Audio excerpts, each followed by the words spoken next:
जय जिनेन्द्र। जय जिनेन्द्र। गाथा 76 आगे जाएंगे हम समय सार।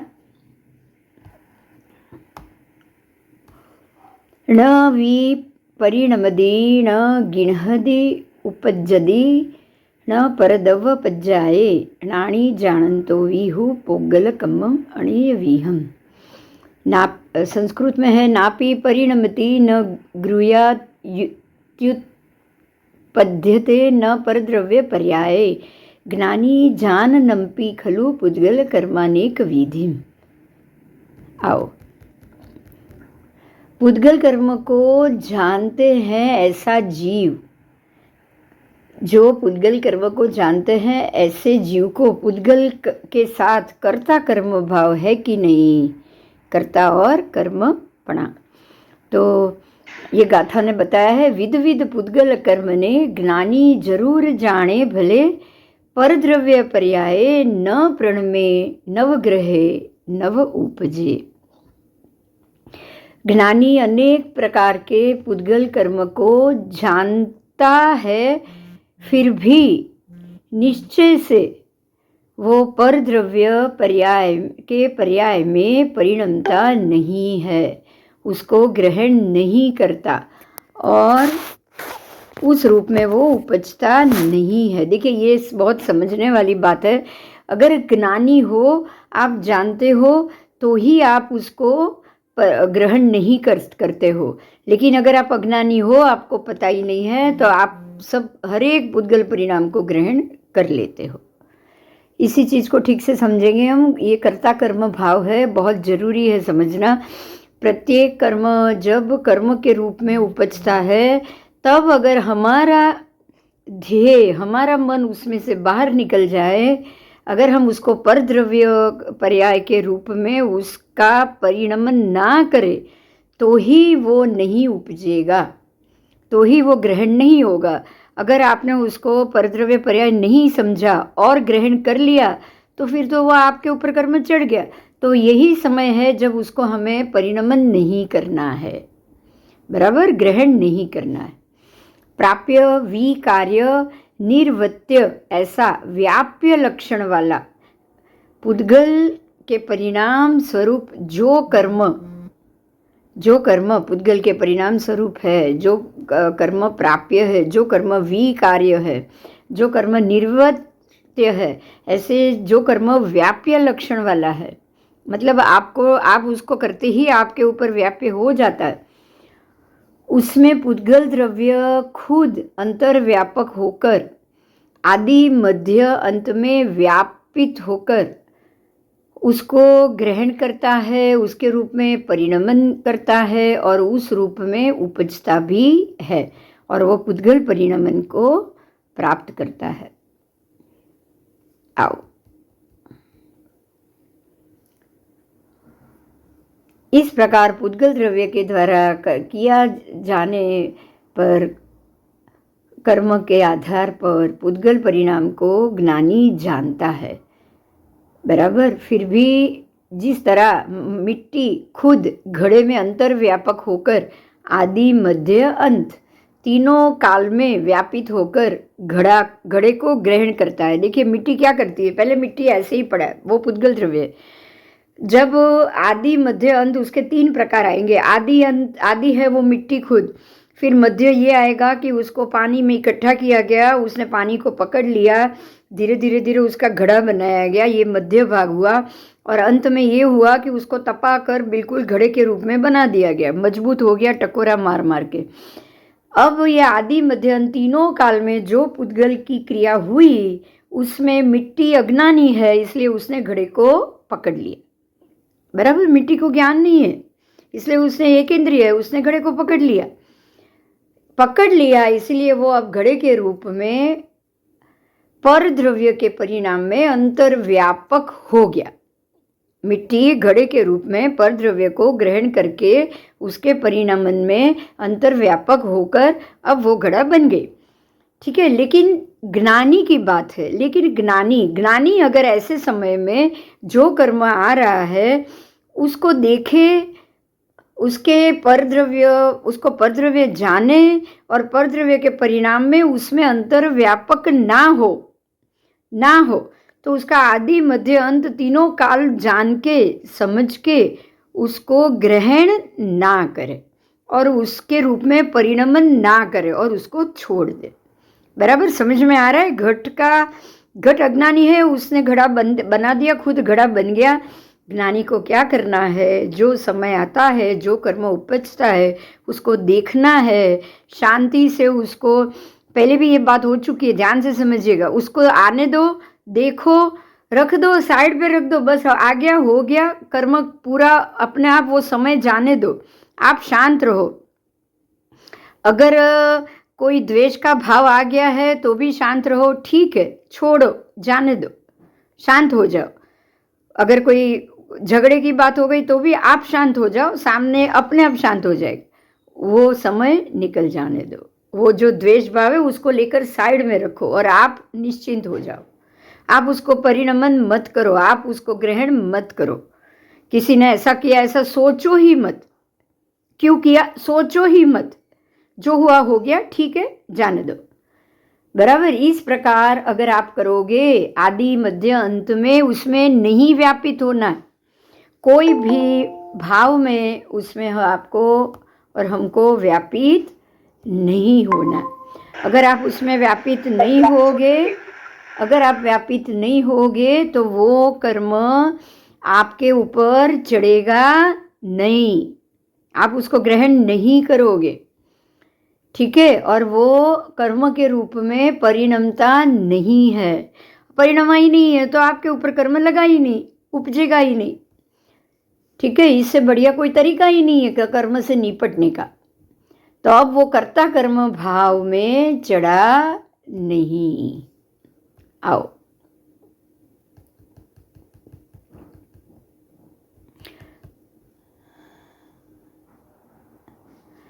सतुत्तरवीं गाथा।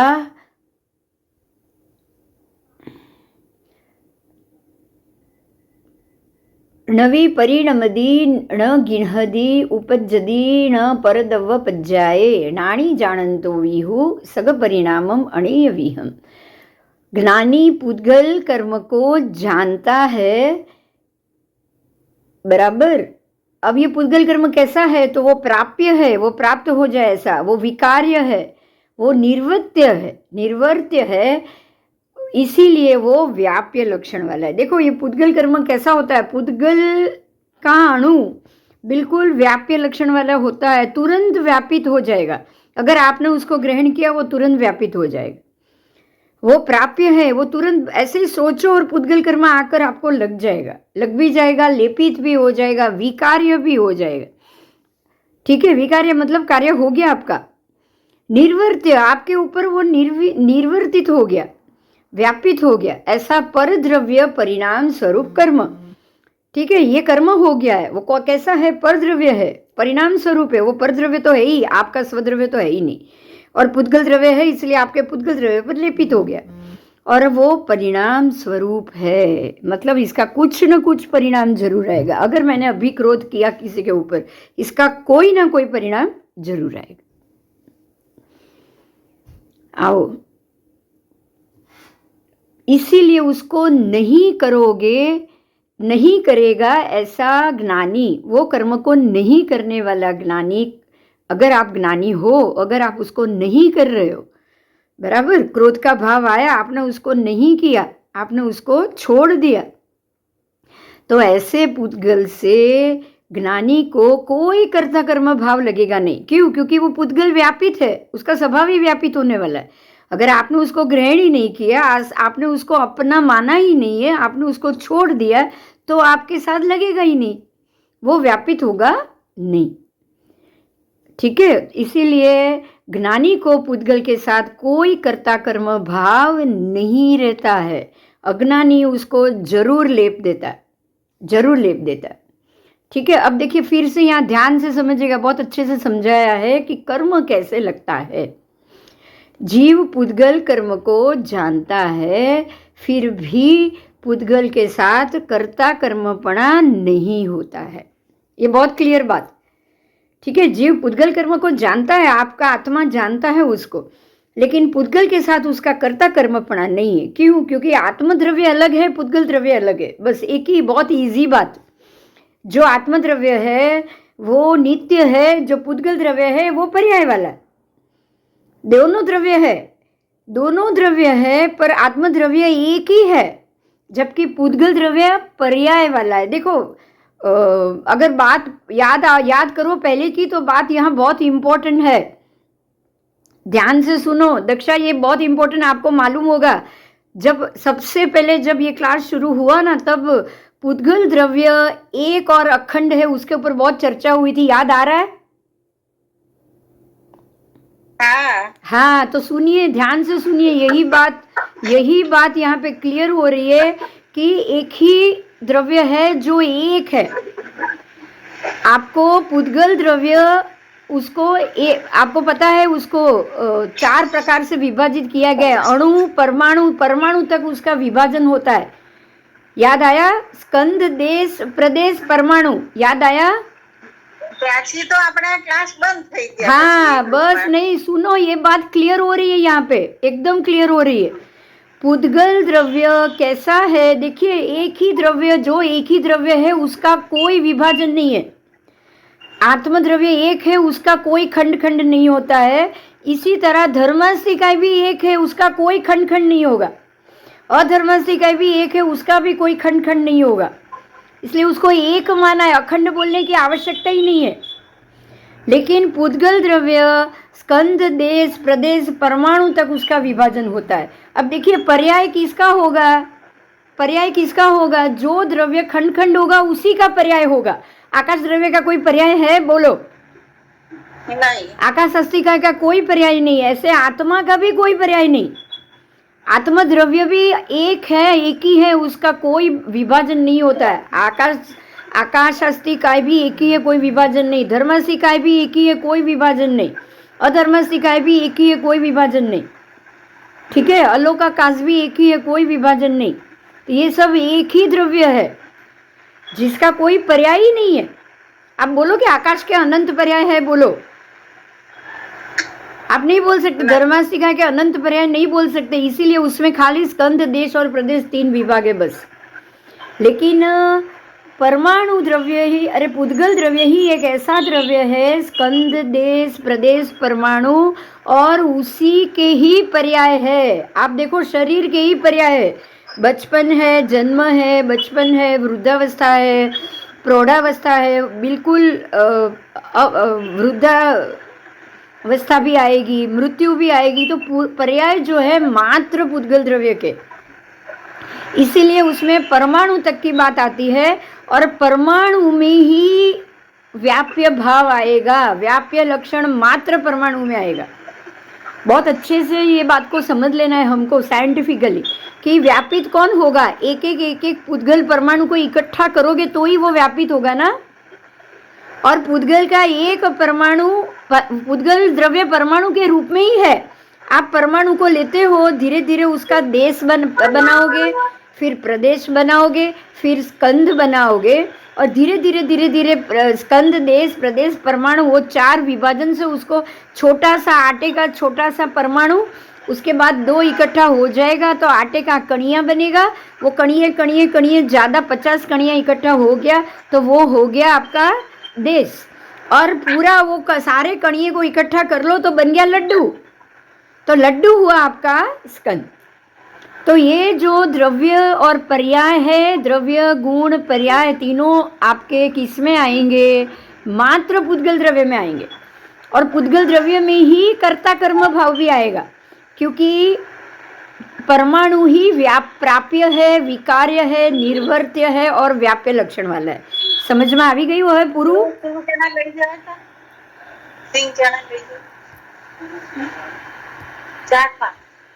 ચાલો,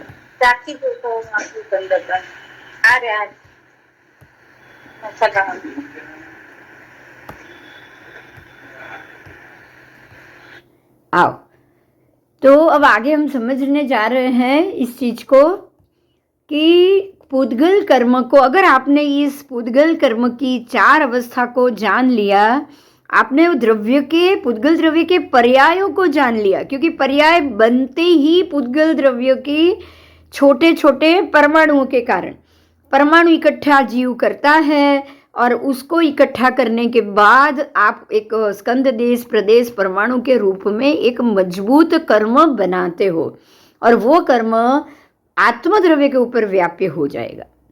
ठीक है, तो प्राप्य, विकार्य, निर्वर्त्य और व्याप्य, प्राप्य, विकार्य, निर्वर्त्य और व्याप्य लक्षण है, वो है परद्रव्य का। और वो एक ऐसा परिणाम बनाएगा जिसको हम कर्म कहेंगे। तो जीव जानता है कि ये कर्म इस प्रकार से बंधता है। जो जीव ये जान लेगा ना, वो जरूर इससे बच पाएगा। ठीक है, तो कर्ता का कर्म 3 प्रकार से हुआ, निर्वर्त्य, विकार्य और प्राप्य। ठीक है, ये जो 4 चीज है आज हम इसी को बहुत अच्छे से समझ लेंगे।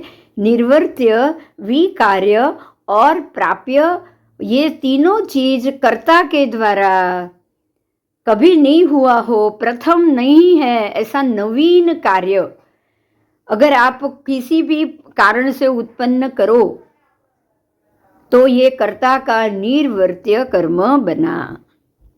ठीक है, आप कोई ना कोई प्रयत्न द्वारा ऐसा कर्म उत्पन्न करो तो वो निर्वर्त्य हुआ।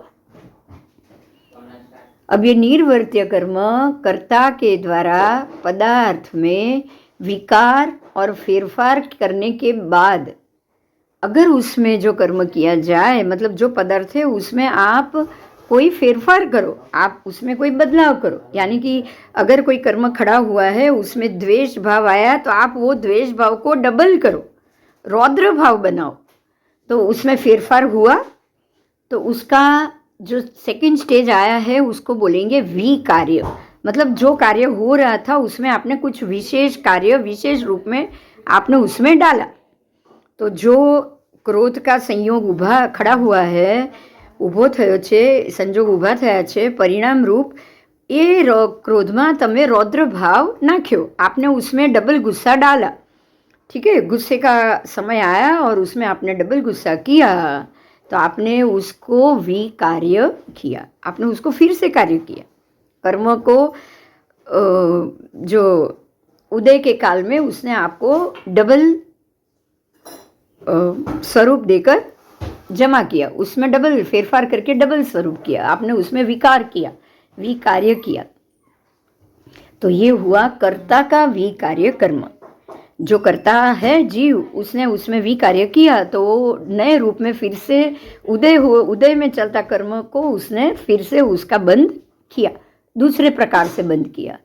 और जो आओ, तो ये समझ में आ गया आपको कि विकार्य कैसे हुआ, प्राप्य, विकार्य। अब हुआ निर्वर्त्य। निर्वर्त्य को हम समझेंगे।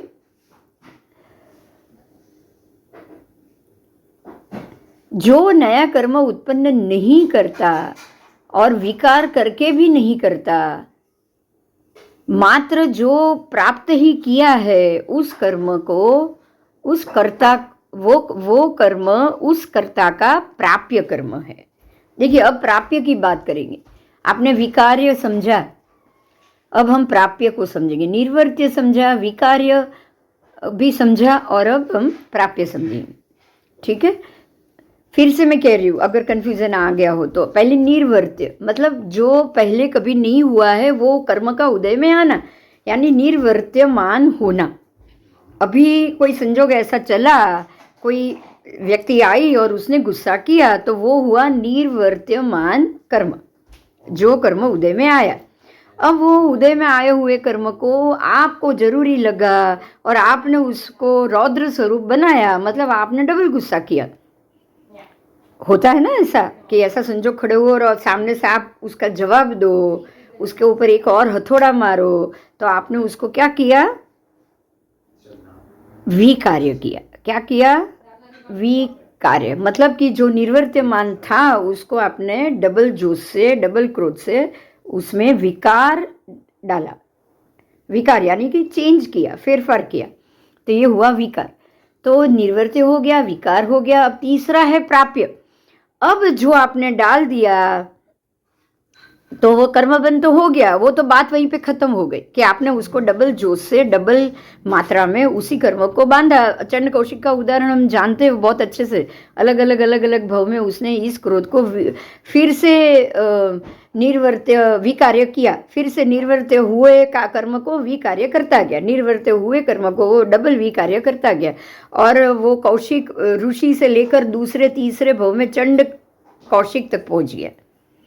तो ये था विकार्य। अब आएगा प्राप्य को हम समझेंगे। तो प्राप्य क्या है? तो जब वो कर्म उत्पन्न हुआ, उस कर्म को वो कोई प्रकार का फेरफार नहीं कर रहा है, कुछ भी नया नहीं कर रहा है, और वो मात और विकार भी नहीं कर रहा, नहीं बदल रहा है, नहीं कुछ कर रहा है, ठीक है। और मात्र उसने उसको प्राप्त किया, मतलब ठीक है, हो गया, वो कोई बात नहीं। गुस्सा आ रहा है, कोई बात नहीं, गुस्से का संजोग खड़ा हुआ, ओके, शांति से निपटाओ, कोई बात नहीं, जो हुआ छोड़ दो।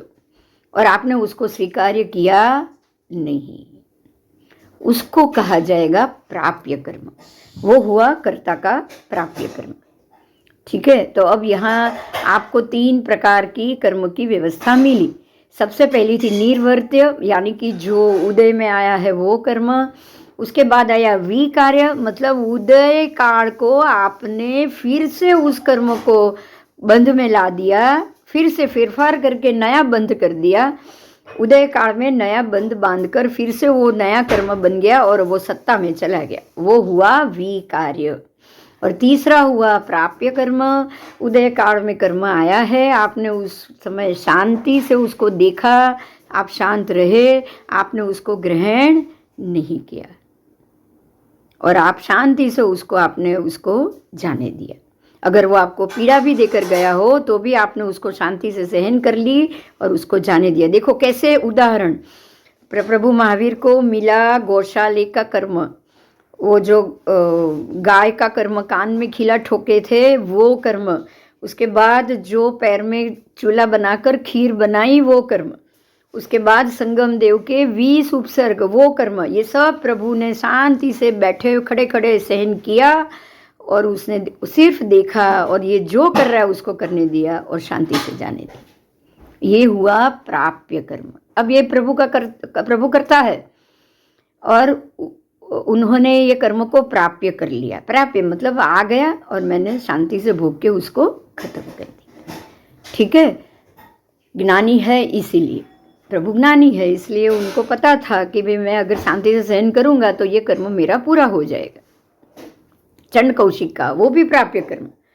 तो आपको इस प्रकार से कर्म का उदय काल और उस समय कर्म को कैसे प्राप्य करना है वो बहुत अच्छे से समझ में आ गया होगा। आ गया?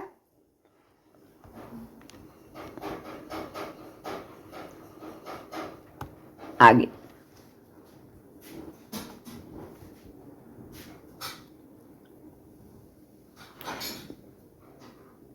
आओ। जीव पुद्गल कर्म को नवीन उपजा नहीं सकता। ध्यान से सुनिएगा, जीव पुद्गल कर्म को नवीन उपजा नहीं सकता, मतलब वो नया नहीं कर सकता है। अगर मैं चाहूँ तो भी नया कर्म नहीं कर पाऊंगी। जीव आत्मद्रव्य, क्योंकि चेतन जड़ को उत्पन्न नहीं कर सकता, ठीक है। इसलिए पुद्गल कर्म जीव का निर्वर्त्य कर्म होता ही नहीं है। जीव मतलब आत्मद्रव्य की बात है, ये किसी की और की बात नहीं है। आत्मद्रव्य पुद्गल कर्म का निर्वर्त्य कर्म है ही नहीं, ठीक है। आत्मद्रव्य का ये पुद्गल कर्म निर्वर्त्य कर्म है ही नहीं। क्यों? क्योंकि आत्मद्रव्य अलग है और पुद्गल द्रव्य अलग है, दोनों द्रव्य अलग है। ये द्रव्य में ये द्रव्य तो एक ही है, उसमें कोई पर्याय ही नहीं है, वो पर्याय ला ही नहीं सकता। आत्मद्रव्य अपने में कोई पर्याय नहीं ला सकता, क्योंकि चेतन जड़ को परिणमन नहीं कर सकता।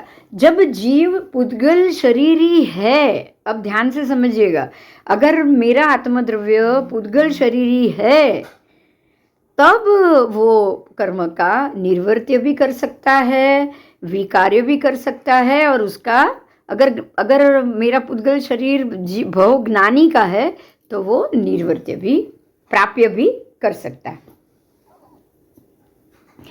ठीक है। इसलिए पुद्गल कर्म जीव का विकार्य कर्म नहीं है। परमार्थ से जीव पुद्गल को ग्रहण नहीं कर सकता, क्योंकि अमूर्तिक पदार्थ मूर्तिक को ग्रहण नहीं कर सकता। ठीक है, तो पुद्गल कर्म जीव का प्राप्य कर्म नहीं है। इस प्रकार से पुद्गल कर्म जीव का कर्म नहीं और जीव उसका करता नहीं, आत्मा उसका करता नहीं। आत्मा ना उसको करता गिनना है, ना उसको प्राप्य गिनना है, कुछ नहीं गिनना है। मात्र पुद्गल शरीर आत्मा ही उसका करता है। ठीक है, पुद्गल शरीर के द्वारा ही वो कर्म बना, कर्म के उदय के कारण ही वो बना, कर्म के बंध के कारण ही उसका बंध हो रहा है। तो कर्म ही कर्म को उत्पन्न कर रहा है। इसीलिए सिद्धात्मा को कोई कर्म नहीं होता। अब समझ लीजिए, इससे बड़ी बात साबित हो रही है, अगर जीव मोक्ष गया तो उसको कोई कर्म करने का प्रयोजन ही नहीं, क्योंकि आत्मद्रव्य कभी कोई कर्म करता ही नहीं। ये बात हमारे लिए बहुत बढ़िया से ये समझ में आ जाएगी कि जीव का मोक्ष होने के बाद उसका फिर से कोई कर्म बंध नहीं होता है। ये बात बहुत क्लियर है। क्यों? क्योंकि आत्मद्रव्य कभी भी कोई भी पर्याय नहीं होता। आत्मद्रव्य एक ही है और एक होने के कारण द्रव्य एक है, एक ही स्वरूप का द्रव्य है, इसलिए उसमें कोई बदलाव नहीं। बदलाव इसीलिए नहीं है क्योंकि अब उसके अंदर कोई पुद्गल का कर्म लगने वाला ही नहीं। कर्म सारे पुद्गल जनित है, कर्म सारे पुद्गल कर्म है, पुद्गल अस्थि काय के कारण है। ठीक है, अब इसीलिए यहाँ खास आपको समझना है कि पुद्गल कर्म आत्मद्रव्य का कर्म है ही नहीं, आत्मद्रव्य उसका करता है ही नहीं। आत्मद्रव्य का स्वभाव मात्र ज्ञाता होने का है, और वो ज्ञाता होने के कारण ज्ञान रूप में वो परिणमन हो चुका है, इसीलिए वो पुद्गल कर्म को जानता है। इसीलिए पुद्गल कर्म को जानने वाला ऐसा आत्मद्रव्य वो ऐसे पौद्गलिक कर्म के साथ क्या करता कर्म भाव में आ सकता है? बोलो, आ सकता है? नहीं। ठीक है, आत्मद्रव्य को पुद्गल द्रव्य के साथ कोई कर्ता कर्मपणु होता ही नहीं है, कोई कर्ता कर्म भाव होता नहीं है। अब 77वीं गाथा बहुत महत्व की गाथा थी। कोई प्रश्न है तो पूछो। विध विध निज परिणाम ने ज्ञानी जरूर जाने, भले पर द्रव्य पर्याय न प्रण में नव ग्रहे नव उपजे। वही बात है जो गुजराती में बताई है। ज्ञानी अनेक प्रकार के अपने परिणाम को जानता है। ठीक है, अपने परिणाम अनेक प्रकार, अपने परिणाम के अनेक प्रकार को जानता है, फिर भी निश्चय से वो पर द्रव्य के पर्याय में परिणमन नहीं करता है, उसको ग्रहण नहीं करता और उसके रूप में वो उपजता भी नहीं है। ठीक है,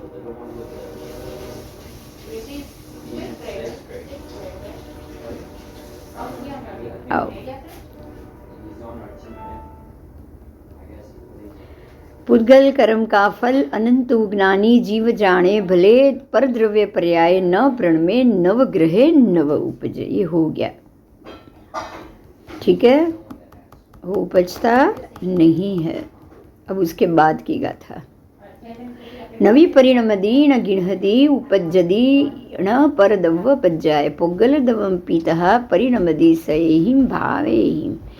ए रीत पुद्गल द्रव्य ते पण नीज भावे परिणमे, पर द्रव्य पर्याय न प्रणमे नव ग्रहे नव उपजे। केवा गाथा पाछी आवे छे सेम। इसी प्रकार से पुद्गल द्रव्य भी पर द्रव्य के पर्याय रूप परिणमन नहीं होता।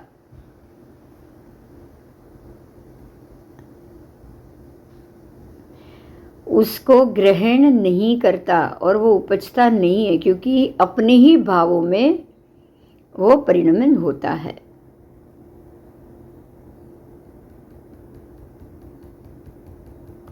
आओ,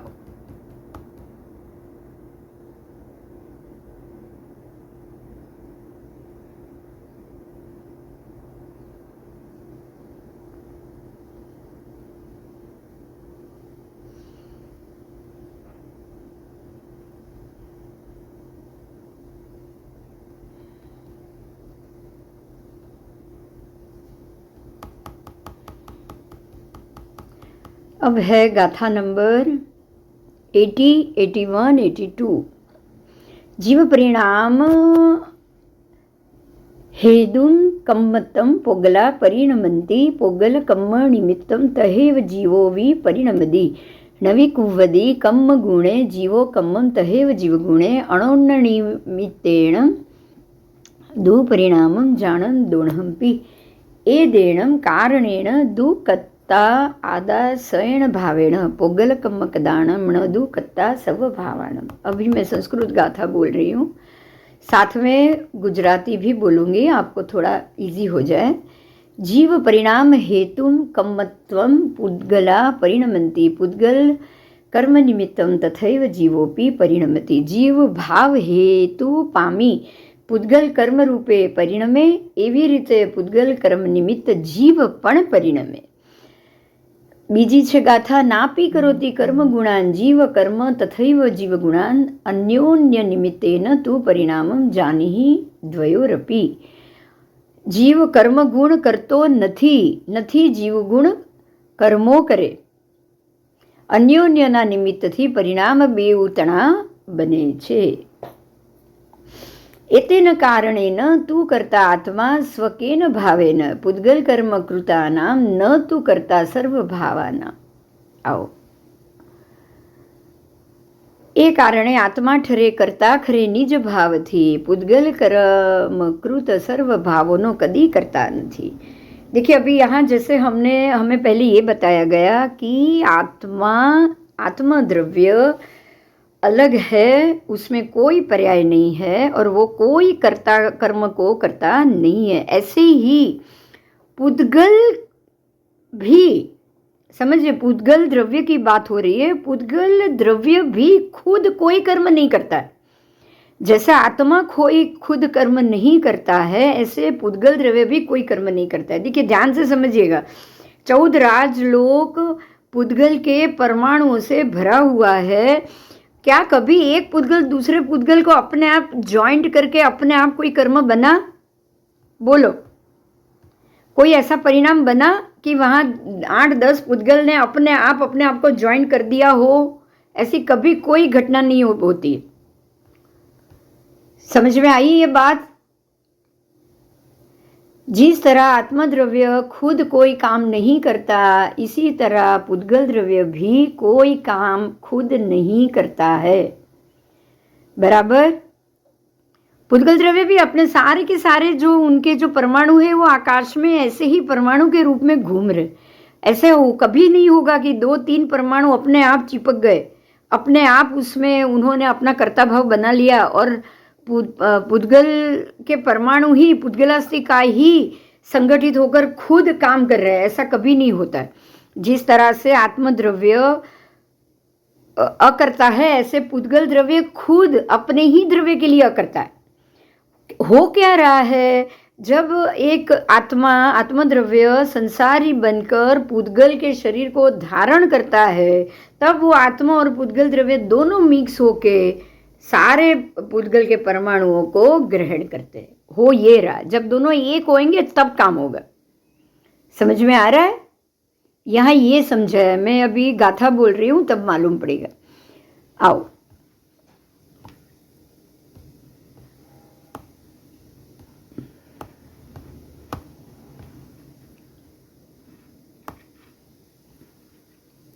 भेद ज्ञान थया बाद जीव को और पुद्गल को कर्ता कर्म भाव है ऐसी बुद्धि नहीं रहती है, क्योंकि ना जीव को कर्ता कर्म भाव है, ना ही पुद्गल को कर्ता कर्म भाव। पुद्गल कभी अपने आप जुड़ेंगे नहीं और जीव भी अपने आप कभी भी आत्मा द्रव्य है, कभी भी पुद्गल को लेने जाएगा नहीं।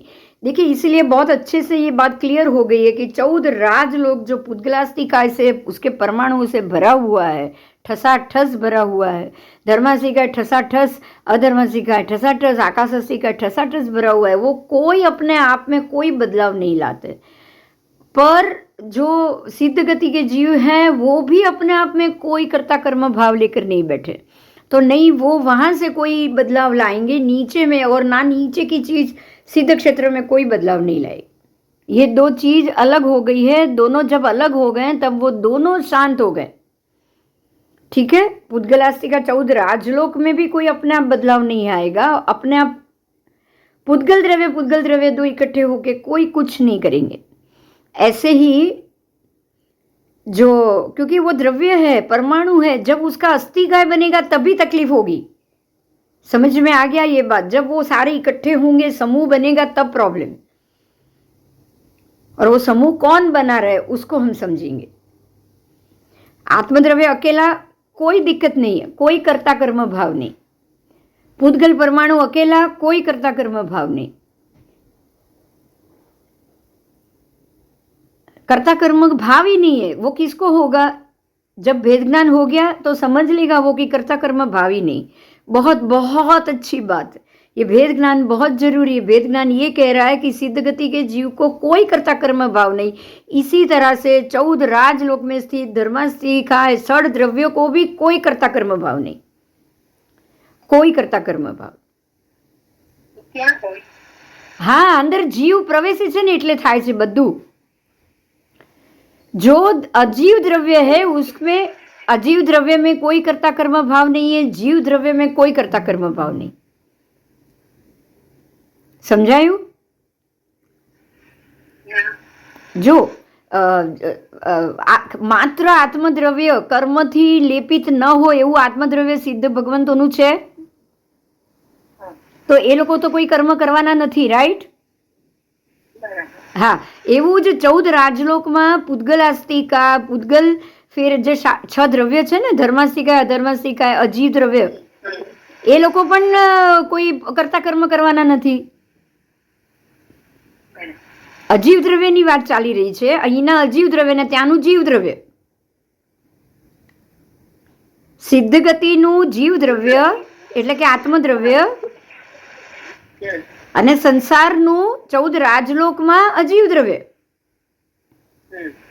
એને પણ કોઈ કરતા કર્મ, એ લોકો બી એમના એમ છે। સિદ્ધ ગતિના જીવો બી સિદ્ધમાં એમના એમ સ્થિર બેઠા છે, કોઈ હલનચલન નહીં, કોઈ કરતા કર્મ નહીં। એવી જ રીતે 14 રાજલોકમાં જે અજીવ દ્રવ્ય ભરેલા છે ને એ પણ સ્થિર બેઠા છે। હવે જ્યારે આ જીવ અજીવ જે સંસારી જીવ છે ને એ અજીવ સાથે ભેગો થાય છે ને એ કરતા કર્મ કર્યા કરે છે। સમજાય? આપણું શરીર જ કરે છે, બસ વાત આ છે। આપણે પેલા અજીવ દ્રવ્ય, આપણે ચોખ્ખા આત્મદ્રવ્ય તો બન્યા નથી ને હજુ। હા, સમજાયું? આત્માને ક્યાં રહેવાનું છે? મૂળ, એનું મૂળ સ્થાન કયું? સિદ્ધ ગતિ। અને સંસારનું એટલે કે જે ષડદ્રવ્ય છે એનું મૂળ સ્થાન કયું? એનું મૂળ સ્થાન કયું? તો કે 14 રાજલોક। હવે જીવ આત્મા એટલે સિદ્ધ ગતિમાંથી જે પ્યોર જીવ છે એ આમાં પ્રવેશ કરવાનો નથી, એટલે એને તો કંઈ મળવાનું નથી આવું। પણ જે સંસારી જીવ છે એ શું કરશે ખબર છે? સંસારી જીવ શું કરશે ખબર છે? ધર્માસ્તિકાય પકડશે, અધર્માસ્તિકાય પકડશે, બધાને પકડશે। એટલે કર્તા કર્મ કોને છે?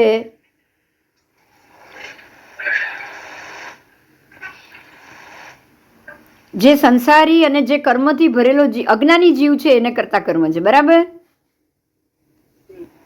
બરાબર? સંસારી જીવને છે તો એ તો અજ્ઞાની જ છે ને। આપણે તો અજ્ઞાની જ છીએ ને ભાઈ। આપણે જ્ઞાની હોત તો આપણે જ્ઞાન ઉઘડી ગયા હોત ને। આપણે આપણા જેટલા સંસારી આત્માઓ ફરી રહ્યા છે, સંસારી જીવો, એ લોકોનો આત્માનો ઉઘાડ નથી થયો એ હકીકત છે, રાઈટ? આત્માનો ઉઘાડ થઈ ગયો તો એ લોકો જ્ઞાની બની ગયા હોત.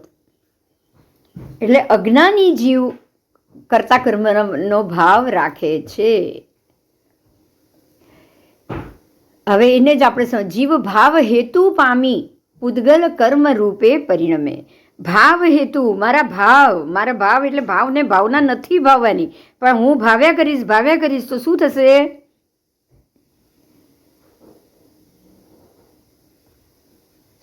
પછી કર્તા કર્મ બનીશ. જીવ ભાવ હેતુ પામી પૂદગલ કર્મ રૂપે પરિણમે.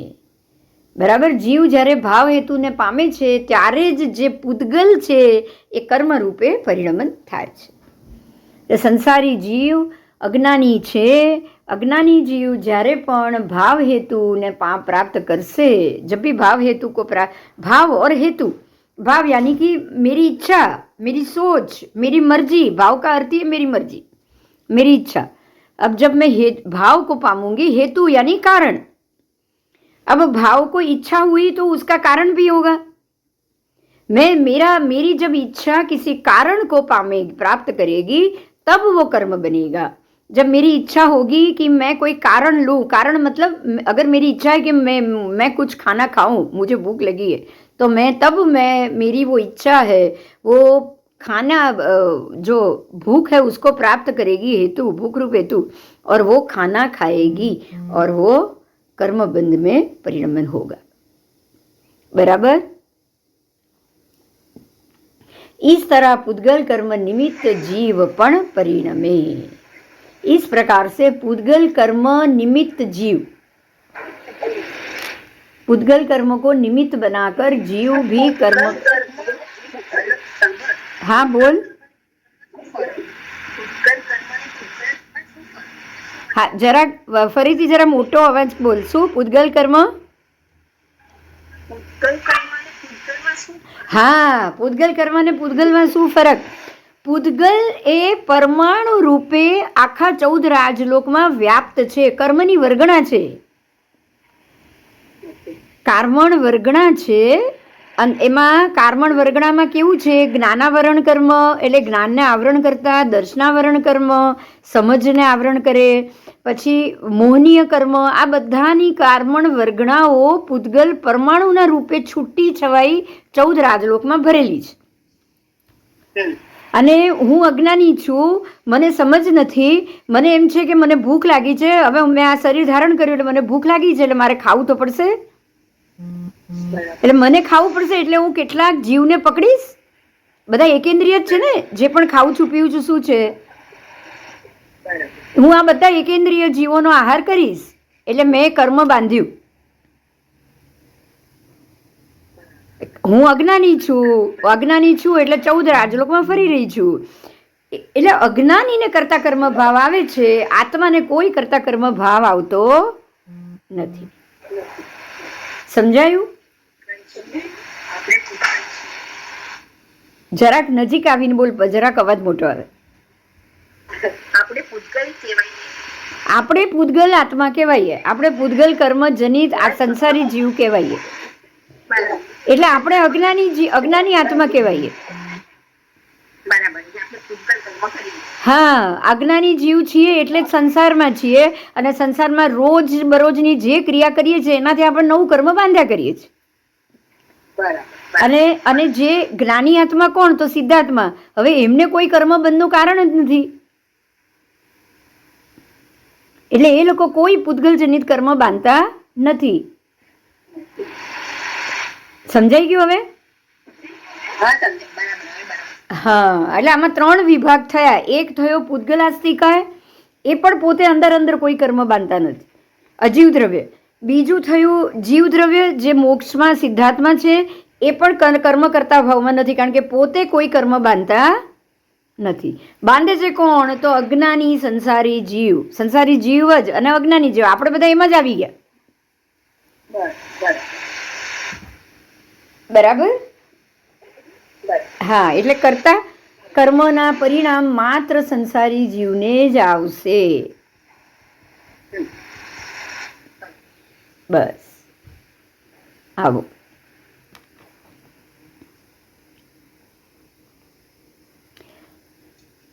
जीव कर्म के गुण को नहीं करता है और कर्म भी जीव के गुणों को नहीं करता है. देखिए यहाँ जो खाली पुद्गल द्रव्य है वो भी कर्म नहीं करता है, जीव भी खाली कर्म नहीं करता है, लेकिन परस्पर निमित्त से जब दोनों जॉइंट हो जाते हैं, अन्योन्य हो जाएंगे, संसारी जीव और पुद्गल द्रव्य दोनों अन्योन्य हो गए, मैं मेरे शरीर में अन्योन्य हो गया ना, तब वो कर्म करेगा, तब वो कर्ता कर्म हो जाएगा. ठीक है, तो संसारी जीव अपने ही भाव से कर्ता कर्म का संबंध करता है. बहुत क्लियर हो गया. अब इस चीज को वापस में नहीं बोल रही हूं बार बार, ठीक है,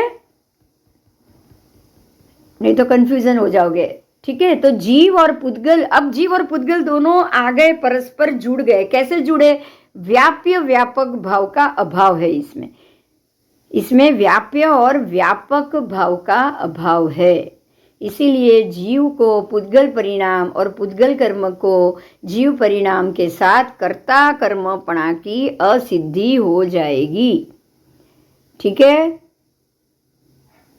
माटी के द्वारा घड़ा बना है ना, घड़े के अंदर माटी आ गई तो दोनों अन्योन्य से जुड़ गए. ऐसे ही शरीर मेरा, बिंदु की आत्मा और बिंदु का शरीर अन्योन्य से जुड़ गया. अब ये जुड़ गया, अब ये कर्ता कर्म का भाव हो गया. बराबर. जब तक मैं अज्ञानी हूं, मेरे ज्ञान नहीं खुले हैं, तब तक मैं पुद्गल द्रव्य के साथ संयोजित होकर, जो अन्योन्य से जुड़कर सारे कर्ता कर्म भाव से मैं कर्म करती जाऊंगी. अब उसमें से मुक्त मुझे कैसे होना है? तो मुझे ये सोचना है कि मेरा आत्मद्रव्य कोई कर्ता कर्म का भाव लेकर नहीं आया. तो अगर मैं पुद्गल द्रव्य को के अंदर मेरे भाव डालना छोड़ दूं, मेरा भाव हेतु, भाव और हेतु, हेतु यानी कारण और भाव यानी इच्छा, अगर मैं मेरी इच्छा और हेतु दोनों का त्याग कर दूं, तो मैं ये निमित्त से जुड़ने के निमित्त से बाहर हो जाऊंगी. હવે સમજમાં આવ્યું? આપણે કઈ રીતે સંસારમાંથી છૂટી શકીએ? ખ્યાલ આવ્યો? हाँ, ये संसार से कैसे छूट सकोगे? जब कर्म का उदय आए तब उसमें से भाव और हेतु निकाल दो. मुझे भाव भी नहीं चाहिए, मुझे उसका हेतु भी नहीं चाहिए, मेरा कोई प्रयोजन नहीं है. कोई भी कर्म करने के पीछे मेरा कोई प्रयोजन नहीं होना चाहिए. ठीक है, ये भाव अगर निकल गया ना, तो हर एक कर्म उदय में आएगा, रुकेगा 2 मिनट और शांति से टल जाएगा, कोई नया बंध नहीं बनेगा. तो आपको क्या निकालना है? भाव और हेतु. भाव यानी इच्छा, कोई भी भाव भावना नहीं चाहिए, कोई भी हेतु कारण नहीं चाहिए. मुझे ये चीज अच्छी लगती है इसीलिए ये चीज चाहिए. बोलो, दोनों चीज भाव हेतु आ गया.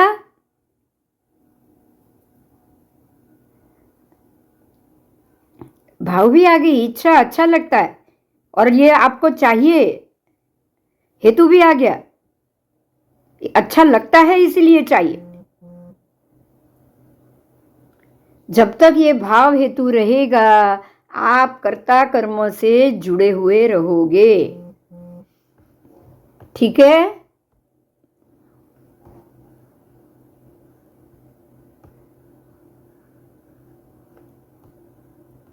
जीव के परिणाम और पुद्गल के परिणाम, जीव के परिणाम और पुद्गल के परिणाम. जीव के परिणाम, मेरे परिणाम क्या? तो कि मेरे भाव हेतु. और पुद्गल के परिणाम क्या? तो ये ऐसी चीजें, ये पुद्गल का परिणाम है. ड्रेस, कपड़ा, दागीना, सब पुद्गल का परिणाम. उसमें मेरा भाव, मेरा जीव हेतु, मतलब कि मेरी इच्छा, मेरा भाव, मेरी इच्छा, मेरा हेतु कारण जो जुड़ गया तो कर्म बंध हो गया.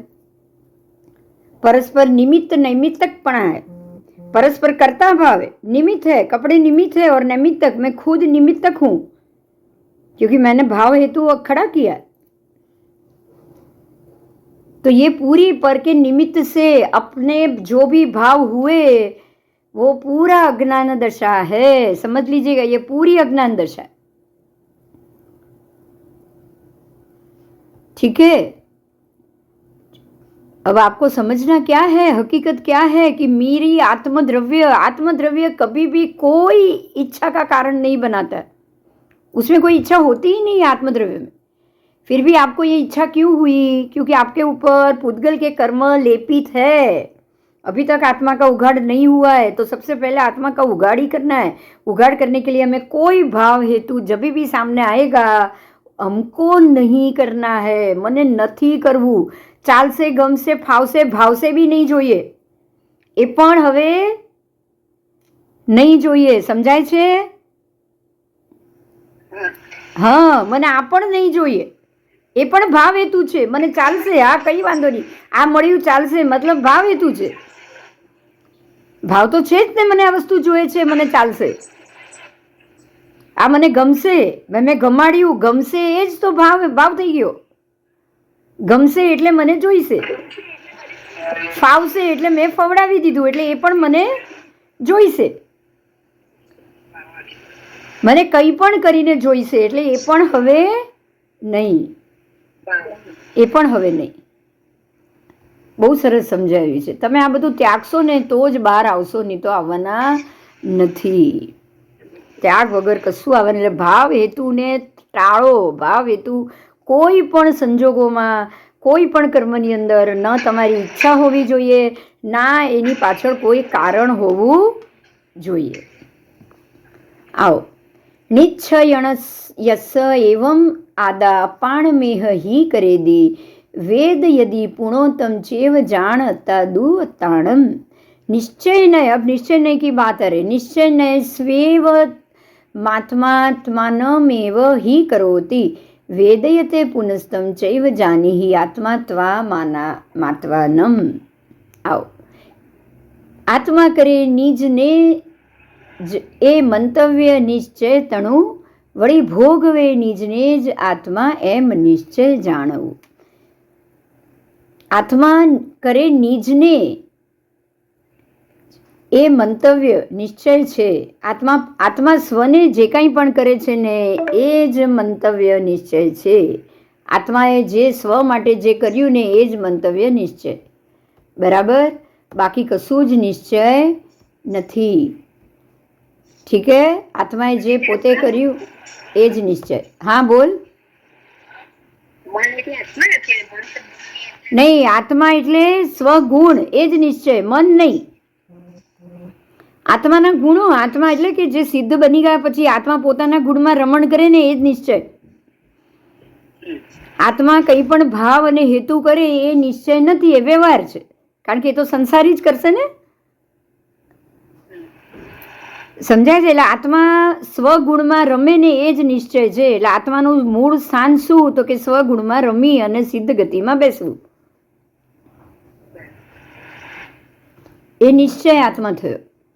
પણ વ્યવહાર આત્મા સંસારમાં ફર્યા કરશે, ભાવ કરશે, હેતુ કરશે, કર્મબંધ કરશે, એ નિશ્ચય નથી, એ વ્યવહાર છે.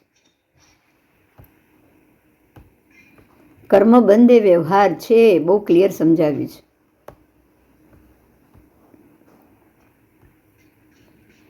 ठीक है. जीव अपने ही परिणाम के साथ कर्ता कर्म भाव और भोक्ता भोग्य भाव लेकर रहता है. मतलब क्या हुआ कि जो पुद्गल द्रव्य है वो पुद्गल व्यवहार के साथ अपना कर्ता कर्म करेगा और जो आत्मा द्रव्य है वो गुण के साथ रमण करके अपना कर्ता कर्म भाव करेगा.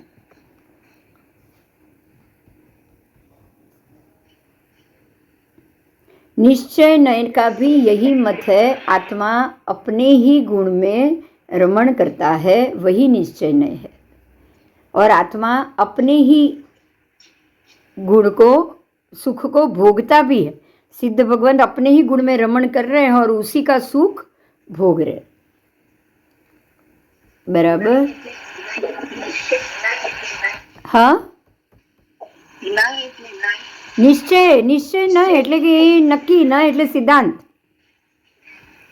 ન એટલે સિદ્ધાંત,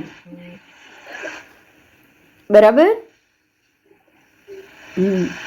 વ્યવહારસ દુ આદા પોગ્ગલ કમ્મમ કરેદી વિહમ તમ ચેવ પુણો વેઈ પોગ્ગલ કમ્મમ અણેય વિહમ. આત્મા को परद्रव्य पुद्गल कर्म के निमित्त से ही असंसार निसंसार अवस्था प्राप्त होती है। आत्मा जब परद्रव्य के साथ अपने आप को जोड़ देगा, पुद्गल तो ही पुद्गल कर्म खड़े होंगे और तो ही इसी कारण वो ससंसार यानी कि संसार में रमण करेगा। बराबर।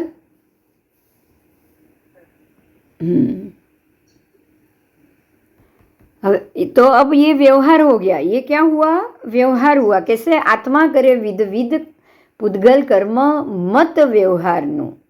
ये व्यवहार का मत है कि आत्मा विध विध प्रकार के पुद्गल कर्म को बांधता है और उसी कर्म को आत्मा विध विध प्रकार से भोगता भी है। तो ये व्यवहारी आत्मा की बात है, ये संसारी आत्मा की बात है। अज्ञानी, व्यवहारी आत्मा, संसारी आत्मा सब एक भाषा है। ये सारा व्यवहार नहीं है। ये व्यवहार का सिद्धांत है कि अगर आप संसारी कर्मों से लेपित हो तो आप विधविध कर्म करो और विधविध कर्म को भोगो। बराबर। तो ये व्यवहार नय का मत है कि आत्मा यानी कि संसारी जीव अनेक प्रकार के पुद्गल कर्म को करता है और उसी के ही अनेक प्रकार के पुद्गल कर्म को वो उसके फल को वो भोगता भी है। बंद उदय उदीर्णा सत्ता सब उसको प्राप्त होता है। आओ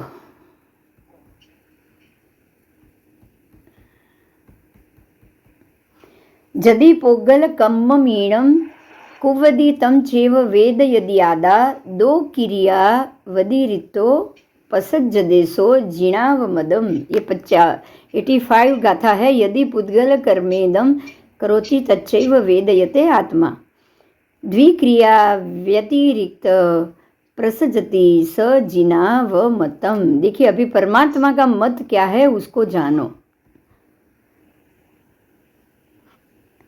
पुद्गल कर्म जीव जो करे अने एने ज जो जीव भोगवे जिनने असम्मत द्विक्रिया थी अभिन्न ते आत्मा ठरे। देखिए अभी परमात्मा क्या कह रहे। यदि आत्मा इस पुद्गल कर्म को करे और उसी को भोगे तो वो आत्मा दो क्रिया से अभिन्न हो जाता है। दो क्रिया से अभिन्न हो जाएगा। प्रथम तो जगत में जो क्रिया है वो सारी परिणाम स्वरूप है, इसीलिए वो उसको सारे संसार के कर्म के परिणाम प्राप्त होंगे। बराबर। जीव अगर पुद्गल कर्म करेगा तो जीव वही भोगेगा, तो वो तो संसारी आत्मा हुआ। अब वो तो परमात्मा नहीं होगा ना, होगा क्या? नहीं, वो परमात्मा नहीं हो सकता क्योंकि अब ये वो तो अभी व्यवहारू बन चुका है। व्यवहार सिद्धांत को उसने प्राप्त कर लिया है। अलग अलग परिणाम को वो प्राप्त कर रहा है। ठीक है।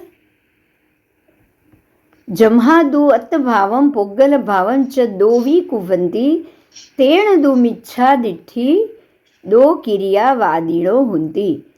उसका संस्कृत है यस्मात् त्वात्म भावम पुद्गल भावम च द्वावपि कुर्वन्ति तेन तु मिथ्या दृष्टियो द्विक्रियावादिनो भवन्ति। अब ये मिथ्या दृष्टि की क्रिया हो गई। अगर आप संसार में हो, आत्मा संसारी का कार्य कर रहे हो तो आप मिथ्या दृष्टि हो। दो द्रव्यों की क्रिया भिन्न ही होती है। जब दो द्रव्य इकट्ठा हो जाए तब उसकी क्रिया भिन्न हो जाएगी। जड़ की क्रिया चेतन नहीं कर रहा, चेतन की क्रिया जड़ नहीं कर रहा। ठीक है। और अगर आप दोनों क्रिया कर रहे हो, जड़ और चेतन मान कर रहे हो। देखिए अब संसारी जीव क्या कर रहा है, वो उस पुद्गल को अपना मान कर रहा है, इसीलिए कर्म चढ़ रहा है। अगर उसको माने ही नहीं तो वो कर्म नहीं चढ़ेगा। संसारी जीव राग और द्वेष के कारण सारे भाव को अपना मान के ही कर रहा है ना। हम कोई भी कर्म क्रिया कर रहे हैं अपना मान के कर रहे हैं। बराबर। हमारे संसार में सब चीजों को अपना मान के करना ऐसा बताया गया। ये परिवार अपना है ना। शरीर अपना, उसका ध्यान रखो, परिवार अपना है, ध्यान रखो, बच्चे अपने हैं, ध्यान रखो, वृद्ध अपने हैं, ध्यान रखो, है कि नहीं बताओ? है कि नहीं? तो वो अपना मानकर कर रहे हैं ना, इसीलिए कर्म चढ़ रहा है। देखो, अगर संसारी जीव हर चीज को अपना मानकर ना करे तो उसको कर्म नहीं चढ़ेगा। हम इसको अपना मानकर कर रहे हैं, मतलब लागणी, प्रेम, राग, द्वेष अपना मानकर करोगे तो कभी गुस्सा भी करोगे ना, उसको उसके भले के लिए डांटोगे कि नहीं?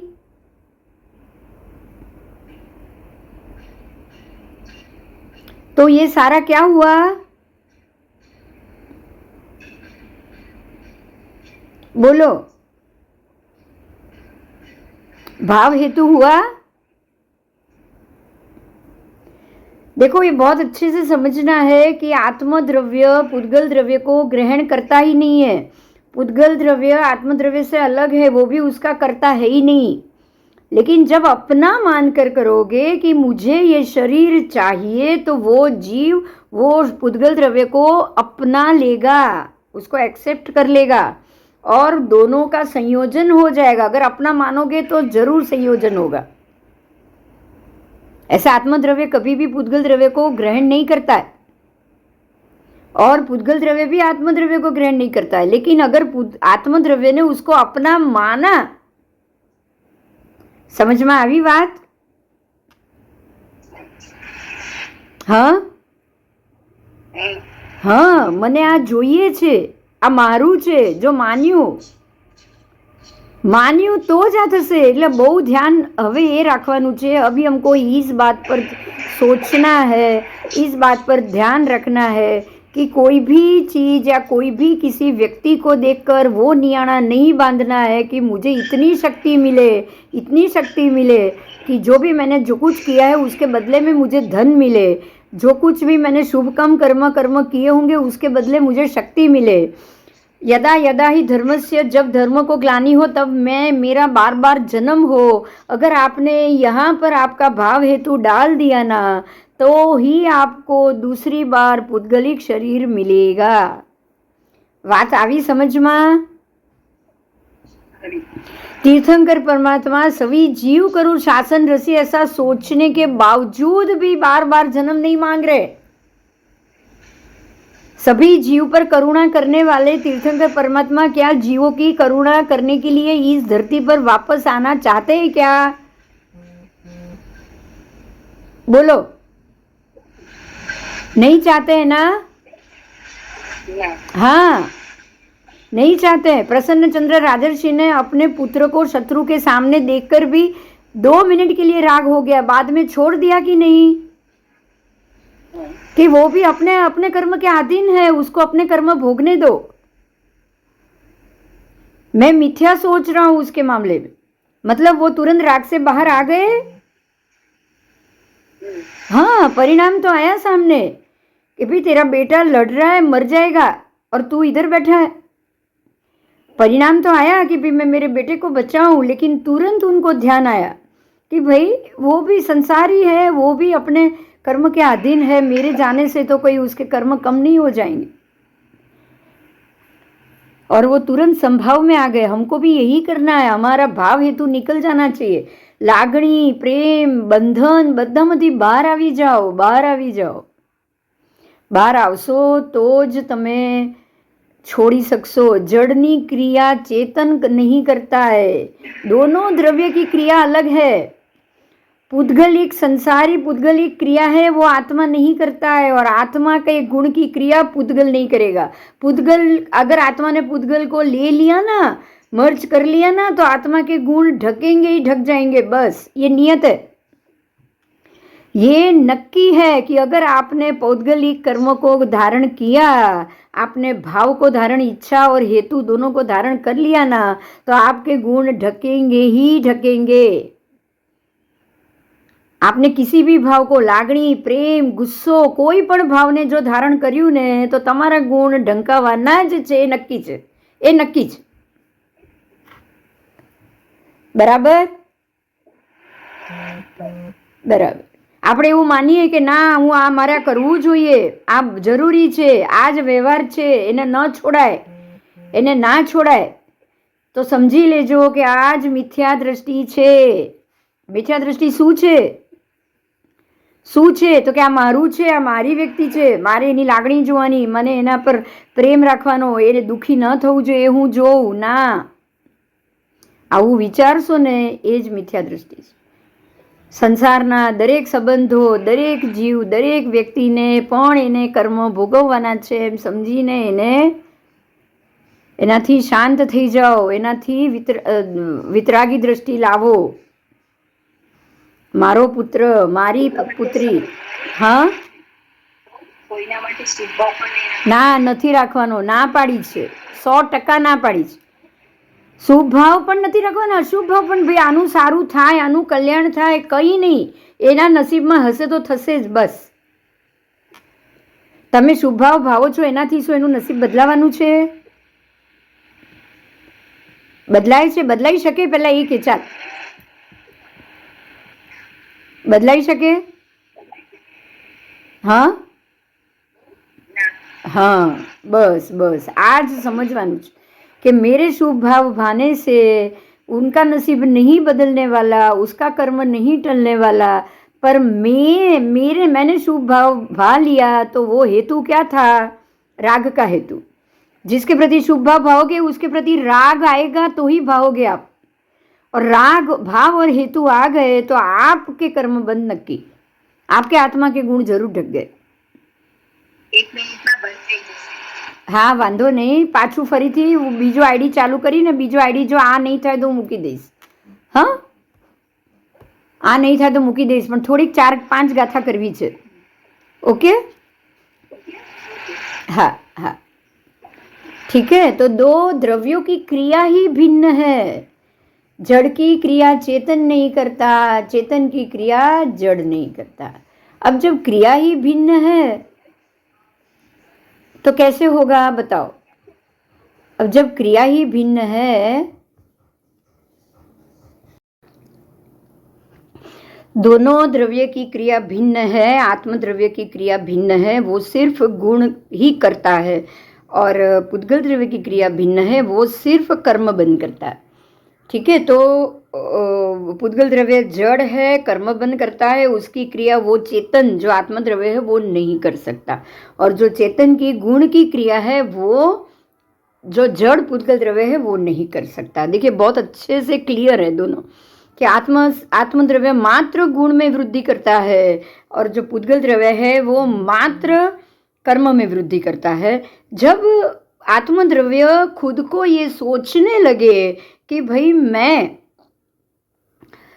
इस चीज का मन करूं, इस चीज का भाव बनाऊं, इस चीज का ये कर्म करूं, मैं ये कर्म करूं, जब वो खुद सोचे, अपने गुण में से बाहर निकल के ये दूसरे भाव में रहना सोचे, तब वो दोनों इकट्ठे होकर ये क्रिया करेंगे. जड़ और चेतन दोनों मिक्स हो जाएंगे, इकट्ठे हो जाएंगे, संगठित होकर ये सारे कर्म और सारे संसार में वो घूमते रहेंगे.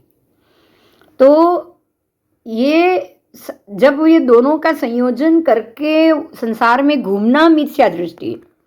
ठीक है, क्योंकि जो आपको नहीं करना है वो कर्म आप कर रहे हो, और आपको जो करना है वो कर्म आपने छोड़ दिया है, तो आप मिथ्या कर रहे हो. इसीलिए वो सोच भी मिथ्या दृष्टि और वो जीव भी मिथ्या दृष्टि. लेकिन अगर आप ये सोचो कि आत्मद्रव्य ये सोचे कि नहीं, मुझे मेरे गुण में ही रहना है, मैं अपने गुण से बाहर नहीं जाऊंगा, और वो पुद्गल द्रव्य है जो जड़ है, जो कर्मबंध का कारण है, वो उसको छोड़ दे, तब वो सम्यक दृष्टि बनेगा, और वो सम्यक दृष्टि बनकर सिद्ध गति में अपने ही गुण में स्थित रहेगा. बराबर. आओ, तो जो मिथ्या दृष्टि है वो द्विक्रिया करता है, वो जड़ की भी क्रिया करता है और चेतन की भी क्रिया करता है. ये बहुत क्लियर. संसारी जीव है, खुद को यहाँ मानता है कि मैं ये कर्म करने वाला हूँ, यही मैं करता हूँ, मैं ये कर्म करूँगा क्योंकि मुझे ये अच्छा लगता है. भाव हेतु से वो कर्म भी करता है, वो मानता है कि मैं ही ये कर्म करता हूँ, मैंने ये किया. देखिए, ये जो सोचना है ना, उसका कारण भी यही है. हम बोलते हैं मैंने ये किया, मैंने ये कर्म किया। अब वो जैसे श्रेणिक राजा ने बोला था कि मैंने एक तीर से 2 शिकार मारे तभी वो नरक के गामी बने, तभी ऐसा हुआ। तो मैंने ये कर्म किया, ऐसा जो जीव मानेगा तो समझ लीजिए कि वो कर्म कर्तापना मान रहा है, वो अपने को नैमित्तक मान रहा है, कर्म कर्ता मान रहा है, तो वो जरूर संसारी जीव है और वो मिथ्या ज्ञानी, मिथ्या दृष्टि है। ठीक है, तो निश्चय से ऐसा मानने वाला कि दोनों क्रिया मैं कर रहा हूँ, वो आत्मा के परिणाम और पुद्गल के परिणाम दोनों को मैं कर रहा हूँ, ऐसा वो निश्चय से जो भी ये जो द्विक्रिया अपने आप को करने वाला मानता है वो मिथ्या दृष्टि ही है। ठीक है, अब बहुत अच्छे से समझाया है, हम समझ भी बहुत अच्छे से आ गया है, क्लियर हो गया है। ये एक आभास है, जीव को ये भास होता है कि मैं ये कर रहा हूँ और मैं करने वाला हूँ। हकीकत ये है कि वो कर ही नहीं सकता है। देखो सबसे बड़ी बात ये, ठीक है, आत्मद्रव्य ये उसको ये भास है कि मैं कर रहा हूँ, मैं कर रहा हूँ, उसके उसमें भाव अंदर उतर गए, उसकी जो शक्ति है ना, आत्मशक्ति, वो पूरी उसने उसमें डाल दी कि ये कर्म मैं कर रहा हूँ, मैं कर रहा हूँ, मैं ही करता हूँ। अपनी शक्ति को उसने उसमें डाल दिया है।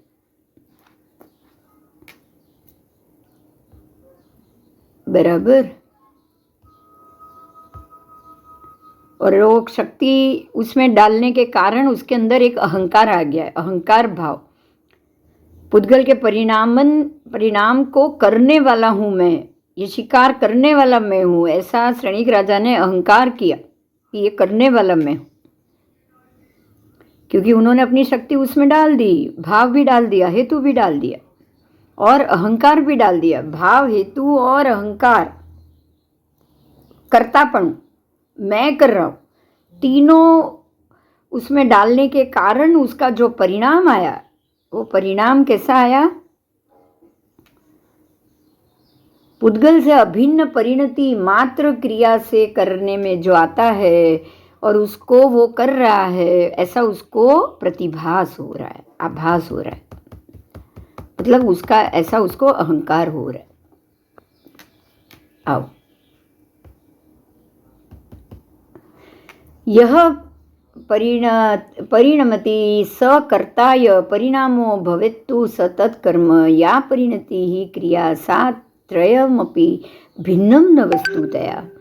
एकः परिणमति सदा परिणामो जायते सदैकस्य एकस्य परिणतिः स्यादनेकमप्येकमेव यतः। आओ, स्याद्वाद भाव को यहाँ बताया है, आओ स्याद्वाद को भी जानेंगे। आत्मा अपने ही परिणामन को करता है, ऐसा प्रतिभास है। मैंने ही ये परिणाम किया, मैंने ही किया, आत्मा ने ही किया, ऐसा प्रतिभास। पुद्गल के परिणाम को, अगर वो पुद्गल के परिणाम मानता ना, ये मेरा काम नहीं है, पुद्गल का परिणाम है, तो उसको ऐसा प्रतिभास नहीं होता। बराबर। अगर वो मानता कि ये मेरा कर्म, आत्मा का काम है ही नहीं, ये तो ये शरीर के द्वारा हुआ है और ये कर्म का उपार्जन हुआ, इसके लिए हुआ, ये कोई करने वाला मैं नहीं हूँ। ठीक है, तो वो उसको ऐसा अहंकार नहीं आता, प्रतिभास नहीं आता। ये पंचांग बिंदु ने बनाया है, मैंने बनाया, मैं नहीं करूंगी तो कोई नहीं करेगा, ये हुआ प्रतिभास। और अगर ये मानूं कि अरे ये निमित्त आया, ये कर्म खड़ा हुआ, किसी ने मुझे बोला और मैंने ये इसके अंदर अपना कुछ समय निकाला और ये उसका रूप दिया है, पर ये मैं नहीं हूँ, ये मैंने नहीं किया है, संजोग हुआ है और ये कर्म किसी ने बोला था, इसलिए मैंने, मेरे उदय में आया, इसलिए मैंने इसको कुछ उसके अंदर कुछ रूप देकर वापस दे दिया। समझ में आ रहा है? कुदरत ने दिया था और ये कर्म मेरे उदय में आया था, तो उसको मैंने करके छोड़ दिया। बराबर। अकर्ता बनना है, अकर्ता, प्रतिभास नहीं आना चाहिए। करने वाली मैं, मेरे बगैर होगा नहीं, कौन करेगा, ऐसा प्रतिभास नहीं आना चाहिए। वो ही मिथ्या दृष्टि। जड़ चेतन की एक क्रिया हो तो सर्वद्रव्य पलटी जाने से सर्व का लोप हो जाए, ऐसा नहीं हो सकता। जड़ चेतन की एक क्रिया कभी नहीं हो सकती, कभी नहीं हो सकती। ठीक है, जो परिणमन है, जो उसको परिणमन करता है वो ही करता है। ठीक है, परिणमनार के जो परिणाम है वो कर्म है, जो परिणमन कर रहा है वो करता है, जो परिणाम है वो कर्म है। तो वो कर्ता कर्म हो गया। और परिणमन होना या करना दोनों पौद्गलिक, पौद्गलिक आत्मा कर्ता, पुद्गल परिणमन हुए। आओ, और जो परिणमन, जो परिणति हो गया वो है क्रिया। ठीक है, जो परिणति है, जो परिणमन की क्रिया चल रही है, जो प्रक्रिया है वो है क्रिया। तो ये तीनों वस्तु के रूप में भिन्न नहीं है, एक ही है। तो तीनों पौद्गलिक है, तीनों में से कोई भी मूल आत्मद्रव्य नहीं है। संसारी आत्मद्रव्य जो भाव और हेतु से उसने ये कर्म को सोचा, कर्म किया, उसका परिणमन किया, पौद्गलिक कर्म लिया और परिणमन किया, तो कर्ता, कर्म और क्रिया तीनों हुई, और तीनों करने वाला हुआ आत्मा का प्रतिभास, उसका अहंकार। मन बुद्धि अहंकार, ये तीन मिलके ही ये काम करते। मन बुद्धि अहंकार यानी कर्ता भाव। अहंकार मकार का मतलब ही है कर्ता भाव। ठीक है, मन है, बुद्धि है, कर्ता भाव, और तीनों इंद्रिय जनित है, पौद्गलिक जनित है। पुद्गल के अंदर रहा हुआ आत्मा ही ये मांगता है। तीनों मिलकर कर्म कर्ता क्रिया तीनों करते हैं। तो तीनों एक ही द्रव्य की अभिन्न अवस्था है, एक ही द्रव्य, पुद्गल द्रव्य के ही ये तीनों पर्याय है। ठीक है, ये कोई अलग अलग वस्तु नहीं है, एक ही चीज, एक ज सदा परिणमन, एक ही वस्तु का परिणमन, एक ही वस्तु का ये परिणमन हुआ।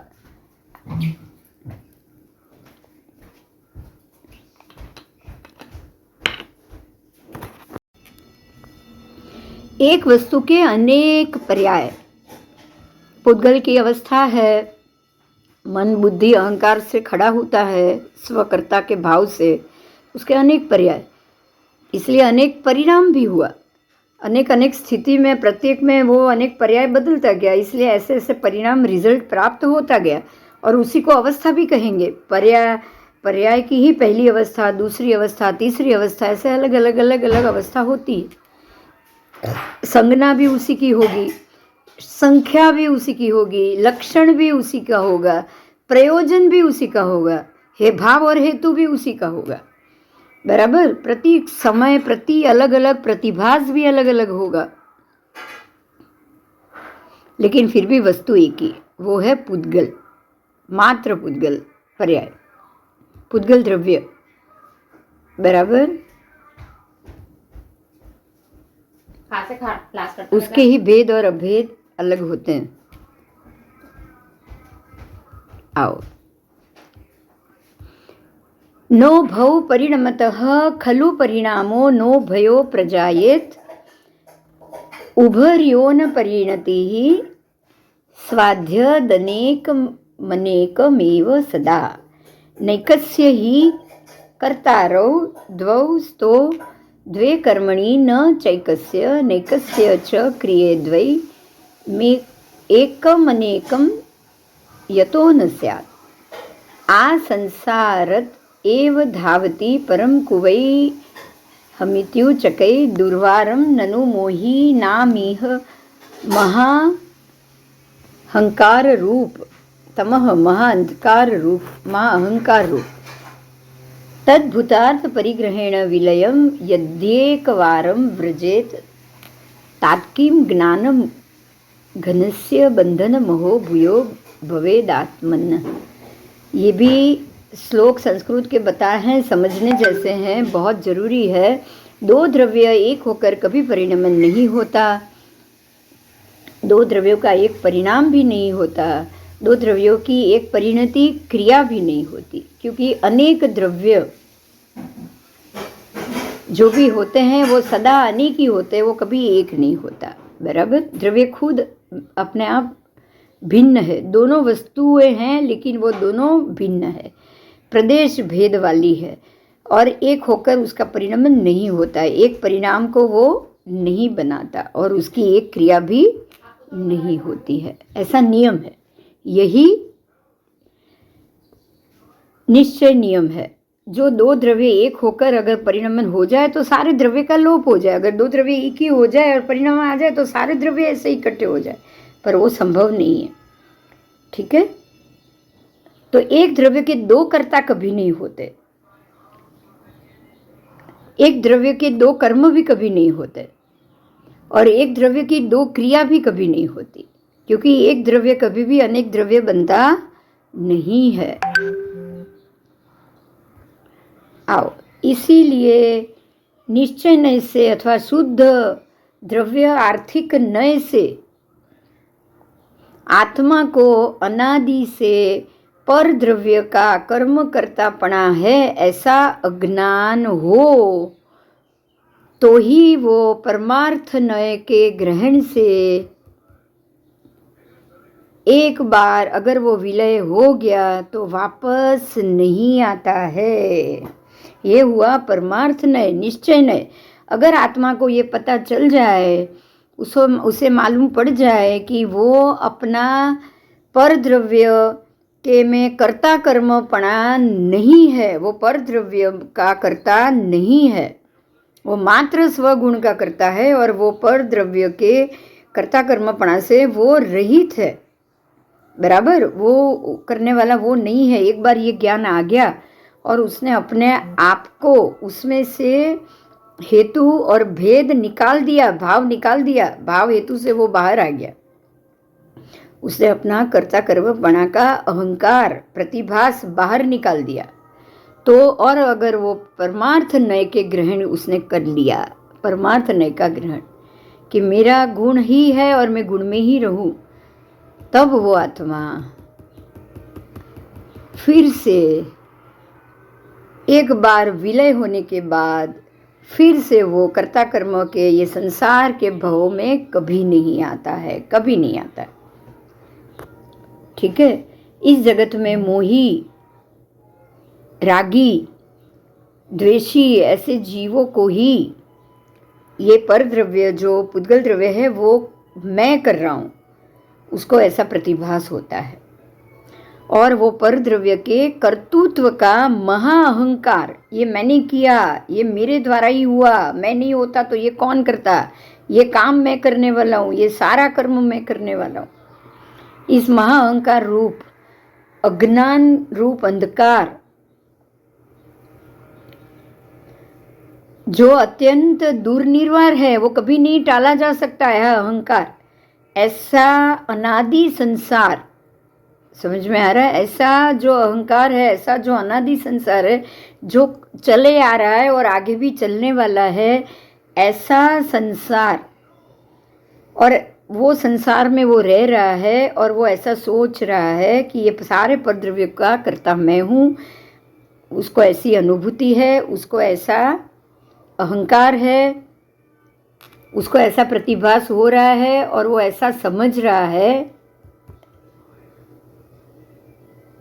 तो वो परमार्थ नय का यानी कि जो शुद्ध नय है, शुद्ध गुण है, वो उसका कभी भी धारण नहीं कर सकता। शुद्ध द्रव्य आर्थिक यानी कि जो गुण है वो शुद्ध द्रव्य, शुद्ध आत्मा का शुद्ध द्रव्य जो गुण रूप जो 8 अष्ट गुण है वो उसको कभी भी ग्रहण नहीं कर पाएगा। ठीक है, अगर वो ये समझ ले कि ये करने वाला मैं नहीं हूँ, तब वो उस ज्ञान घन आत्मा को पाना चाहे और वो ज्ञान घन स्वरूप में ही वो रमण करे, तो उसका संसार नाश, एक बार नाश हो गया तो वापस वो ज्ञान गुण को ही प्राप्त कर लेगा। ज्ञान घन आत्मा को फिर से बंधन कैसे होगा, आप समझ सकते हो। एक बार आत्मा ज्ञान घन में आ गया तो अब उसको संसार का बंधन नहीं हो सकता। जीव ज्ञान घन है, इसीलिए यथार्थ ज्ञान होने के बाद वो ज्ञान वापस नहीं जाता है, ठीक है। और अज्ञान से वो कभी नहीं बनता। यही तात्पर्य है कि अज्ञान अनादिकाल, परंतु जब परमार्थ नय का ग्रहण हो जाए, जब दर्शन मोह का नाश हो जाए, जब एक बार यथार्थ ज्ञान आ जाए और एक बार क्षायिक सम्यकत्व का उपार्जन हो जाए, तो उसको मिथ्यात्व कभी नहीं आता, फिर से कभी नहीं आता, फिर से कभी मिथ्यात्व का बंध नहीं होता। और मिथ्यात्व का बंध होने के बाद, बंध ना हो, मिथ्यात्व का बंध टूटने के बाद फिर से मिथ्यात्व का बंध ना हो, तो उसको वापस संसार आने की कोई संभावना नहीं, ठीक है। उसको कोई वापस संसार नहीं बनता है और वो आत्मा मोक्ष को कभी भी नहीं छोड़ता है। यही कारण है कि एक बार आत्मा का मोक्ष हो जाए, फिर वो मोक्ष को कभी भी नहीं छोड़ सकता, वो कभी भी छोड़ता ही नहीं है। समझ में આવી गई बात? બહુ સરસ છે। એક બાર જ્ઞાન ઉઘાડ થઈ ગયા પછી आत्मा को फिर से ज्ञान का ढकने का की संभावना ही नहीं है, ज्ञान के लुप्त होने की संभावना ही नहीं है। उसके बाद आत्मा सदा अपने भावों को ही करेगा। एक बार घन ज्ञान अगर उघाड़ हो गया ना, अब आत्मा सदा काल सदा अपने भावों में ही रहेगा, अपने ही भाव को करेगा, ठीक है। और परभाव और परद्रव्य को वो कभी नहीं करेगा। क्योंकि उसको मालूम पड़ गया है कि मेरे भाव ही मेरे हैं और पर भाव पर है। पर में अगर मैं हूं, पर अगर मैं कर रहा हूं, तो ही वो मिथ्या दृष्टि। बराबर? बहुत अच्छे से क्लियर है। तो जीव के परिणाम रागादि भाव सारे पुद्गल के परिणाम है, सारे पुद्गल के भाव, ठीक है। और अगर उसके साथ आत्मा शुद्धात्मा, शुद्ध द्रव्य का कोई प्रयोजन ही नहीं रहा, तो उसका फल जीव को, वो शुद्धात्मा को क्यों मिलेगा, क्यों मिलेगा? इसके लिए अब गाथा है आगे की, वो है मिच्छत्तम पुण्य दुरीहम जीवम जीवम तहे वर्णाणम अविरदी जोगो मोहो कुहादिया इमे भावा मिथ्यात्वम पुनर्द्विदीय विधम जीवो जीवस्त थैवा ज्ञानम अविरतिर्योगो मोह क्रोधाद्या इमे भावा। मिथ्यात्व जीव अजीव द्विविध एम वड़ी अज्ञान ने अवीरमण योगो मोह ने अधिकार उभय प्रकार छे, मोह ने क्रोधादि उभय प्रकार से। ये 87वीं गाथा है। जो मिथ्यात्व का है वो दो प्रकार से हैं, जीव और अजीव। एक जीव मिथ्यात्व, एक अजीव मिथ्यात्व, बराबर? ये दो प्रकार से। इसी तरह से अज्ञान, अविरति, योग, मोह और क्रोध है ना, जो प्रमाद के 5 प्रकार है ना, अविरति, प्रमाद, कषाय, योग और मोह। प्रमाद, अविरति, प्रमाद, कषाय, योग जो हम बोलते हैं वो। तो यहाँ है अज्ञान, अविरति, योग, मोह और क्रोधादि कषाय। ये सर्व भाव जीव और अजीव के भेद से दो प्रकार से। देखिए, जो मिथ्यात्व ज्ञान है ना, वो दो प्रकार का है, एक जीव का मिथ्यात्व, एक अजीव का मिथ्यात्व। मिथ्या दर्शन, अज्ञान, अविरति आदि जो भाव है वो प्रत्येक मयूर और दर्पण, इसी तरह मयूर है वो मोर है वो जीव है, दर्पण है वो अजीव है। जीव अजीव दोनों द्वारा भाया जाता है, दोनों द्वारा ये उत्पन्न होता है, क्योंकि जीव पुद्गल शरीर को धारण करेगा तो ही ऐसा भाव कर पाएगा, नहीं तो नहीं।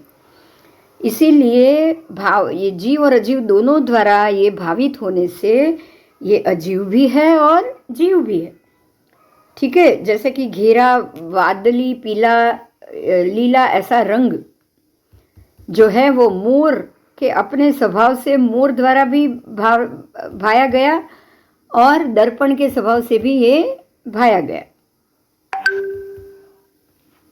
बराबर।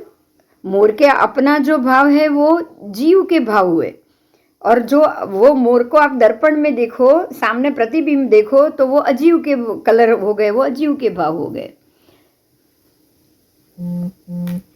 ठीक है।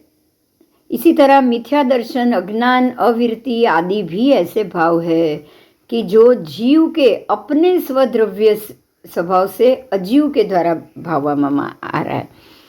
आत्मा का जो स्वद्रव्य अपना द्रव्य स्वभाव है, उससे उसने उसकी इच्छा भाव और हेतु, तो वही दर्पण रूप प्रतिबिंबित हुआ।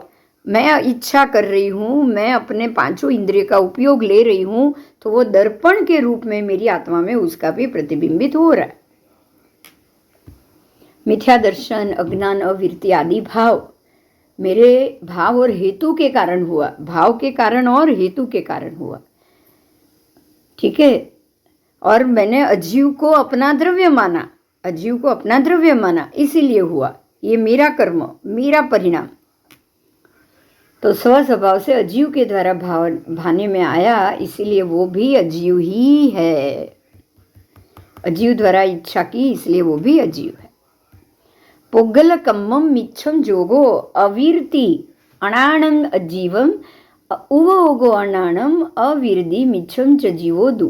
88वीं ये गाथा है। पुद्गल कर्म मिथ्यात्वम योग अवीर्ति अज्ञान अजीव उपयोग अज्ञान अवीर्ति मिथ्यात्वम च जीवस्तु। मिथ्या दर्शन, अज्ञान, अवीर्ति आदि भाव जो चैतन्य के विकार से उत्पन्न हुआ, विकर्म चैतन्य के, मेरे आत्मा के पुद्गल के साथ मिश्रित इंद्रिय जनित भाव से उत्पन्न हुआ।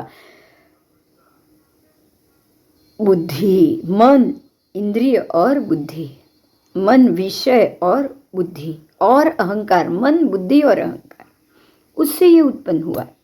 मन, बुद्धि, अहंकार ही हमारी इच्छा, भाव और हेतु है। बराबर। मैंने किया, कर्ता भाव।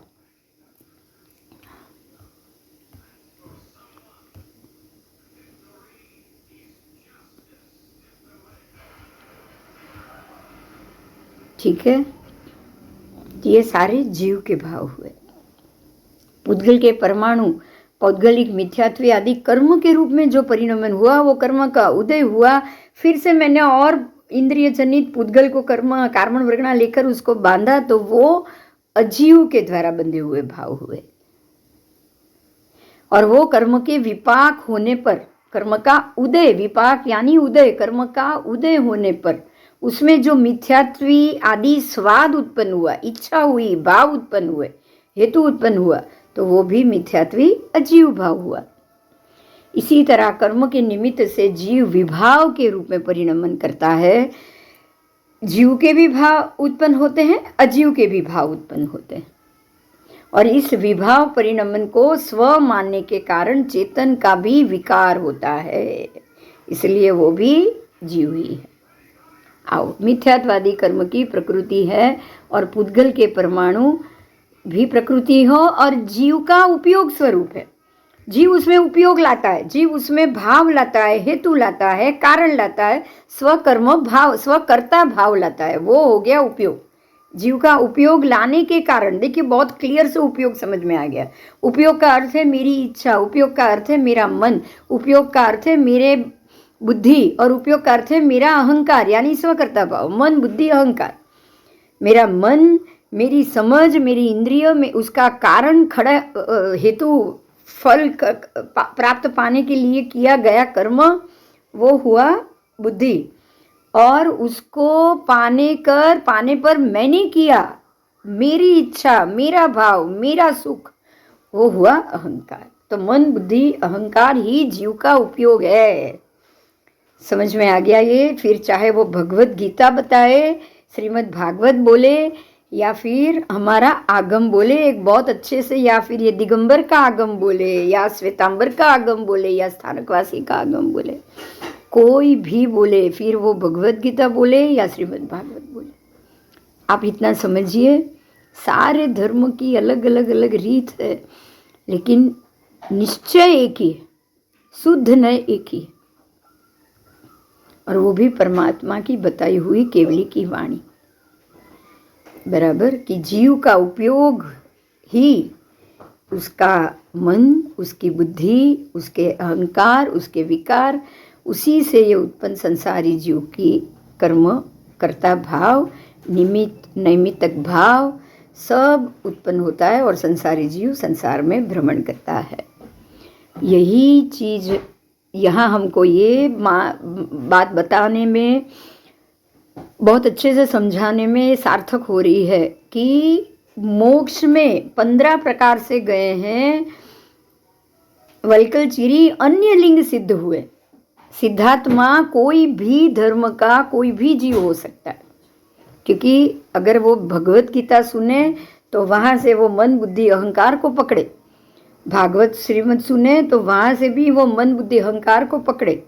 गीता का जो 15वां अध्याय है, संसार का मूल राग और द्वेष है, उसको पकड़े, या फिर आगम वाणी श्वेतांबर के आगम, उसमें से वो श्री भगवती सूत्र जी और वो ले, और उसमें से ये जीव का उपयोग लक्षण पकड़े, या फिर समय सार से इस ज्ञान को पकड़े कि ये जीव का उपयोग, ये अजीव का उपयोग है ना, ये जीव का विभाव रूप में परिणम, ये जीव का कर्ता भाव अकर्ता भाव, जीव का निमित्त भाव नैमित्तक भाव, निश्चय नहीं व्यवहार नहीं, कुछ भी आप लो, निश्चय से आप अगर उपयोग का त्याग कर देते हो, हेतु और भाव का त्याग कर लेते हो, तो आपका उपयोग त्याग हो जाएगा, अथवा अपने ही गुण में रहेगा, और रहते रहते रहते रहते जब वो शुद्ध भाव में चला गया, निश्चय से उसने वो निश्चय नए से अपने आप को शुद्ध स्वरूप को पा लिया, तो अब उसको वापस पर का विभाव, पर का भाव नहीं करना।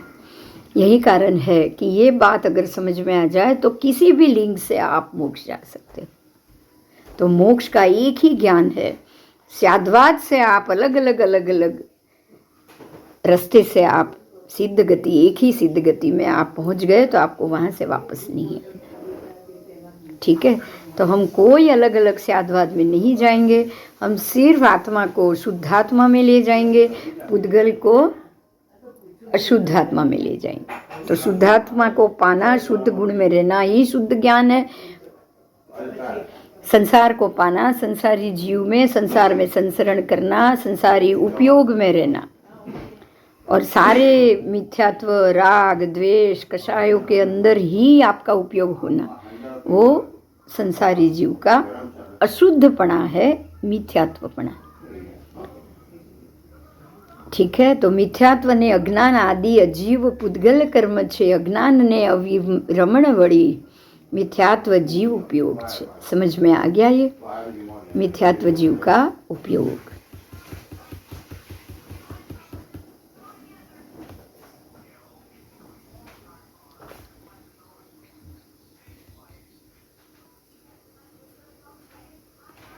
अब है गाथा 89 और 90 दोनों साथ में कर लेते हैं।